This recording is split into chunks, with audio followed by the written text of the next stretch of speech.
መድኃኒተ ዓለም መድኃኒተ ዓለም መጋቢት 27 መድኃኒተ ዓለም። በስመ አብ ወወልድ ወመንፈስ ቅዱስ አሐዱ አምላክ አሜን።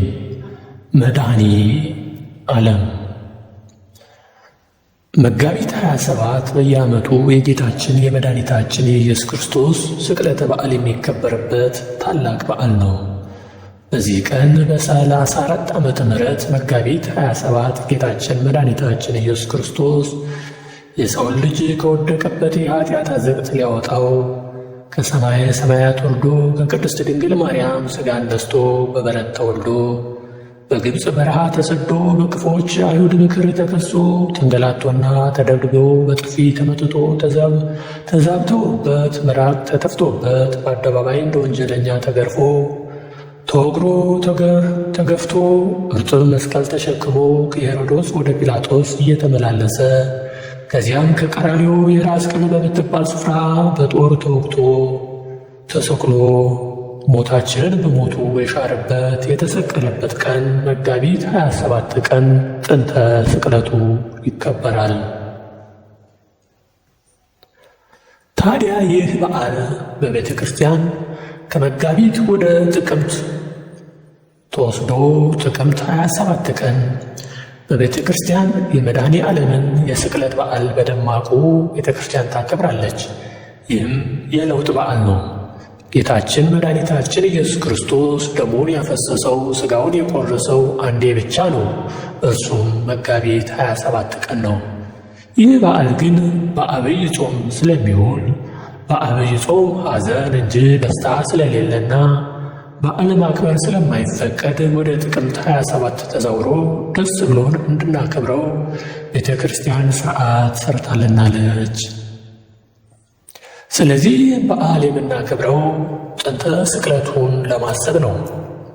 ይህ ቀን ስለ ክርስቶስ ሕማም፣ ስለ መከራ መስቀሉና ስለ ሞቱ የተነገሩ ትንቢቶችና ምሳሌዎች ሁሉ ይፈጸሙበት፣ ሰማያዊ አምላክ ለሰው ልጆች ፍቅር ሲል ልዩ ልዩ ጽዋትወ መከራዎችን የተቀበለበትና በሞቱ ሞትን ሽሮ የአዳምን ዘር ሁሉ ከሞት ሞት ያዳነበት ለዓለም ሁሉ ፍቅሩን የገለጸበት በመስቀል ላይ ባፈሰሰው ደሙም ዓለምን ነፃ ያወጣበት በአጠቃላይ 13ቱን ሕማማተ መስቀል በትዕግሥት ተቀብሎ ቅድስት ነፍሱን ከቅድስት ሥጋው በገዛ ፈቃዱ የለየበት የስቅለቱና የሞቱ መታሰቢያ የሚከበርበት ቀን በመሆኑ ጥንተ ስቅለት ተብሎ ይጠራል፣ ይከበራል።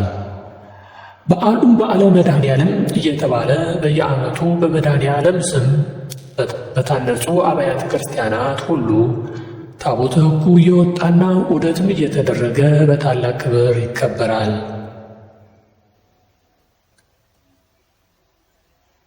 መድኃኔ ዓለም ማለት ምን ማለት ነው? ክርስቶስ ማለት መሲህ፣ ኢየሱስ ማለት መድኃኒት፣ አማኑኤል ማለትም እግዚአብሔር ከእኛ ጋር ነው ተብሎ እንደሚተረጎመው ሁሉ መድኃኔ ዓለም ማለትም ዓለምን ሁሉ የሚያድን የዓለም መድኃኒት ማለት እንደሆነ በቅዱሳት መጻሕፍት እንማራለን።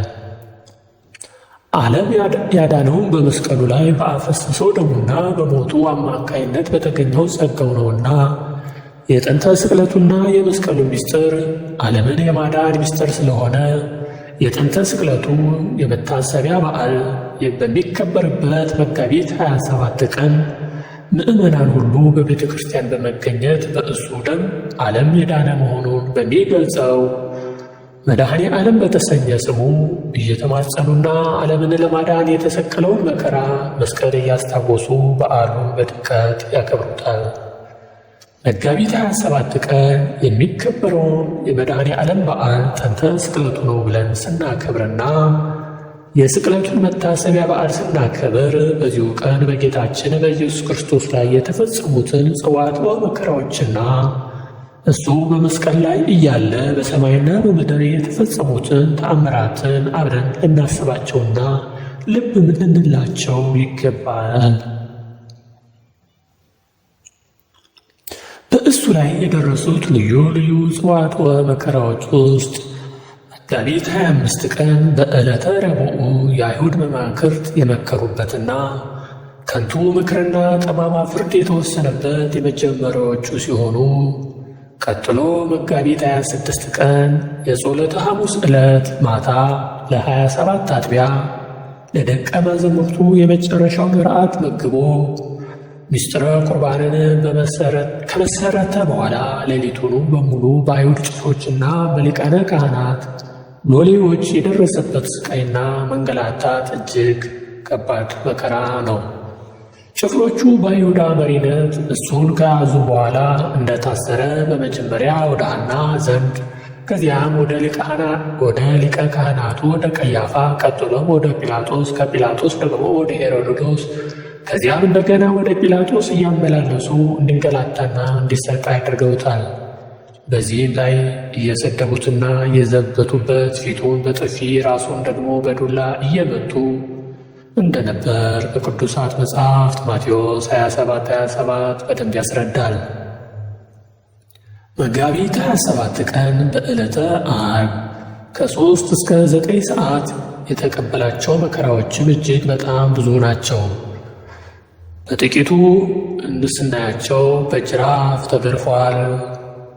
መስቀሉን ተሸክሞ ከቀራንዮ ተራራ እየወደቀ እየተነሳ የገዢው የጲላጦስ ወታደሮችም እያዳፉት እያንገላቱት ርኩስ ምራቃቸውንም እየተፉበትና እያፌዙበት ወደ ተራራው እንዲወጣ ተደርገዋል።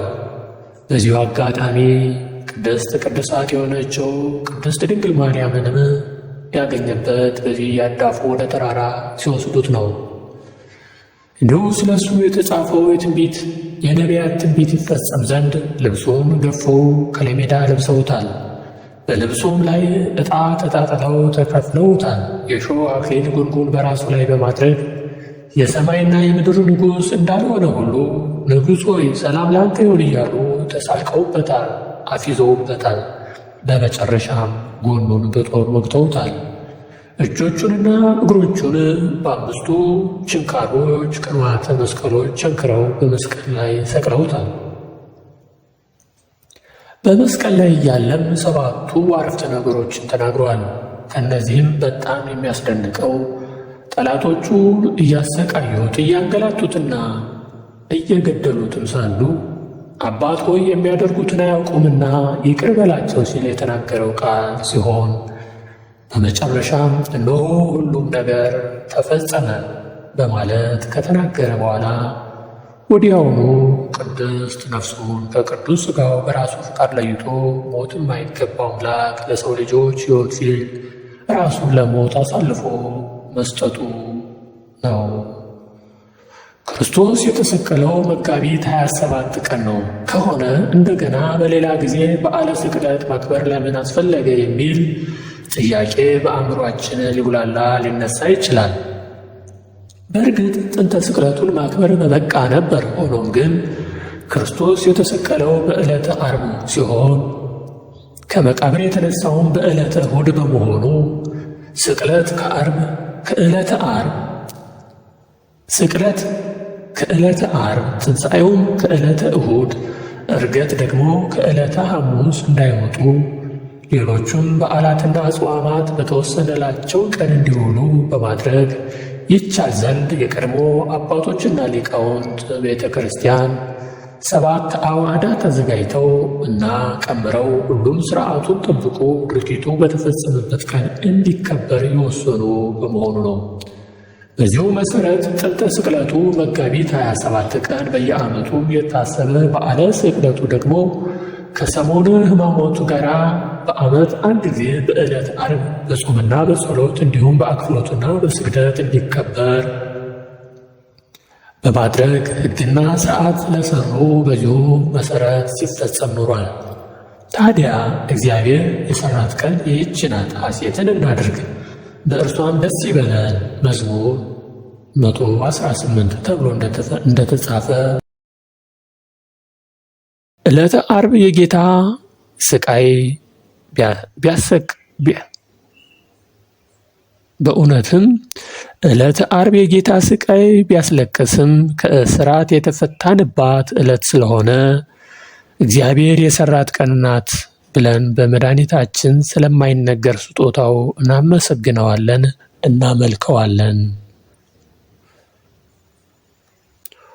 ሁሉ ኃጢአትን ሰርተዋልና የእግዚአብሔርም ክብር ጎድሏቸዋል ሮሜ 3:23 እንዳለ የሰው ልጆች ጽድቅ ርቆን በግዞት ውስጥ ሳለን ከሰማያት ወርዶ በመስቀል ተሰቅሎ ደሙን አፍስሶ የጥልን ግድግዳ ሰብሮ ከኃጢአት ባርነት ነፃ ያወጣን መድኃኔዓለም ይክበር ይመስገን ለዘላለሙ።